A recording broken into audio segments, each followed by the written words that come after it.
জীবনে কষ্ট পাওয়া এবং আঘাত পাওয়া হচ্ছে পার্ট অফ লাইফ। অর্থাৎ এই সমস্ত দুঃখ, কষ্ট, যন্ত্রণা এটা আপনার লাইফের একটা পার্ট, আমাদের লাইফের একটা পার্ট। আসলে এমন কোনো মানুষ নেই যে বলতে পারবে না যে আমার লাইফে কোনো কষ্ট নেই, আমার লাইফে কোনো দুঃখ নেই। আমার মনে হয় যে সোনার চামচ মুখে নিয়েও জন্ম নিয়েছে, তার লাইফেও কিছু অপূর্ণতা থাকে। তো প্রত্যেকটা মানুষের লাইফেই কষ্ট থাকবে, দুঃখ থাকবে, অপূর্ণতা থাকবে।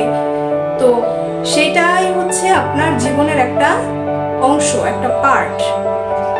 আর এই দুঃখ, কষ্ট, যন্ত্রণাটাকে যে লাইফে ওভারকাম করে আসতে পারবে সেই হচ্ছে প্রকৃত মানুষ। আপনার যখন লাইফে একটা পর্যায়ে যখন আপনি আসবেন, অনেক কষ্ট, অনেক দুঃখ, এরপর থেকে অনেক স্ট্রাগল করতে করতে যখন আপনি একটা লাইফে একটা লেভেলে চলে আসবেন, তখন আপনার কাছে মনে হবে যে আমি যদি এই পজিশনে যদি না পড়তাম, এই সিচুয়েশনে যখন আমি না পড়তাম, যদি আমি না পড়তাম, তাহলে হয়তো আমি এই পজিশনে আজকে আসতে পারতাম না। তখন আপনার কাছে মনে হবে যে না, আসলে জীবনটা অনেক সুন্দর।